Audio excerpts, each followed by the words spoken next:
ध्यान दीजिए। Good morning students. आज क्या पढ़ना है आप लोग को? दहन और ज्वाला। फर्स्ट चैप्टर है 8 क्लास का साइंस का, दहन और ज्वाला।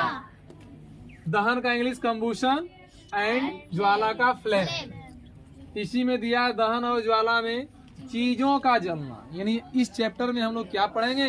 विभिन्न प्रकार की चीजें जो जलती है उसके बारे में पढ़ना है, जानना है।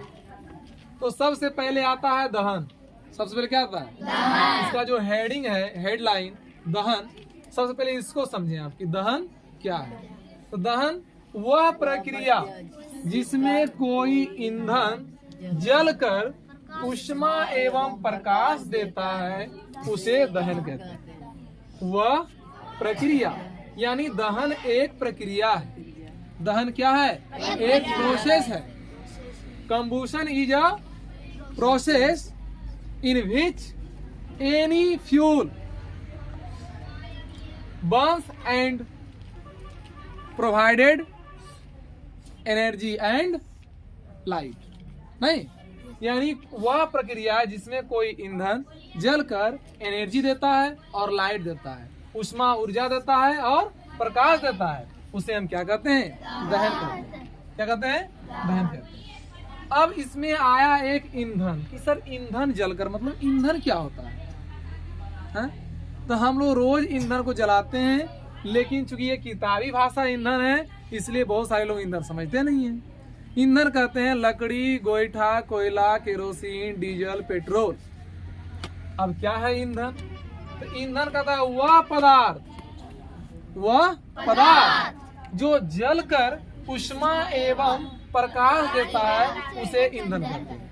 अगर कोई पदार्थ जला, ऊष्मा नहीं दिया, प्रकाश नहीं दिया, तो उसे हम ईंधन नहीं कहेंगे। अगर वो जलकर ऊष्मा और प्रकाश दे रहा है, यानी वो जलने के बाद अगर आपको गर्मी का एहसास हो रहा है, वो अपने अगल बगल जो है अंधेरा को दूर कर रहा है, यानी लाइट दे रहा है, तो हम उसे क्या कहेंगे? ईंधन कहेंगे। क्या कहेंगे? ईंधन। जैसे पेट्रोल, कोयला, केरोसिन, डीजल, उपला, पुआल, उपला समझ रहे हैं? गोईठा, उपला, गोईठा, कागज, प्लास्टिक इत्यादि। आप कहता है दहन की आवश्यक शर्तें कि दहन की क्रिया कब होगी। क्या दहन की क्रिया जब मन तब हो सकती है? क्या इसका कोई रूल है, इसका कोई शर्त है? कि इसका कोई शर्त नहीं है, इसकी शर्त है। क्या है? दहन की 3 आवश्यक शर्तें हैं। क्या 3 आवश्यक शर्तें हैं? पहला ये है ऑक्सीजन की उपस्थिति। ऑक्सीजन समझ रहे हैं ना? क्या है ऑक्सीजन? ऑक्सीजन क्या है? हवा है। अरे हवा कई गैसों का मिश्रण है।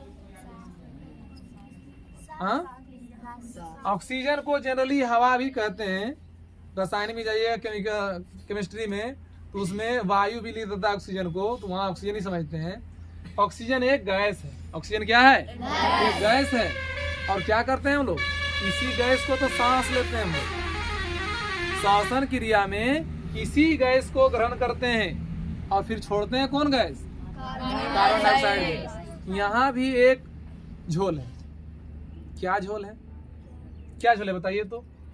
कि श्वसन क्रिया में हम लोग ऑक्सीजन गैस लेते हैं और छोड़ते हैं कार्बन डाइऑक्साइड गैस। यहाँ क्या झोल है? यहाँ झोल ये है कि जो वर्तमान के जो टीचर हैं अभी फिलहाल, तो बच्चे होते हैं, तो बच्चे में सिखाया जाता है आपको शिक्षकों के द्वारा कि हम जो लेते हैं सो पौधा छोड़ता है और हम जो छोड़ते हैं सो पौधा लेता है।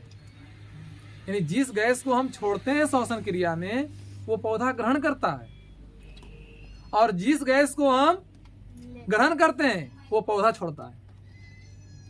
समझ आ रहा कि नहीं आ रहा है? yes, लेकिन ये जो है ये सही नहीं है। ये स्टेटमेंट सही नहीं है समझाने का। क्यों सही नहीं है? क्योंकि ये केवल दिन तक ही सीमित है। दिन में ये सटीक बैठ जाएगा, लेकिन रात में प्रकाश संश्लेषण क्रिया नहीं होती है। जब प्रकाश संश्लेषण क्रिया नहीं होती है तो पौधे को भी श्वसन क्रिया में ऑक्सीजन की ही जरूरत होती है, ना कि कार्बन डाइऑक्साइड की।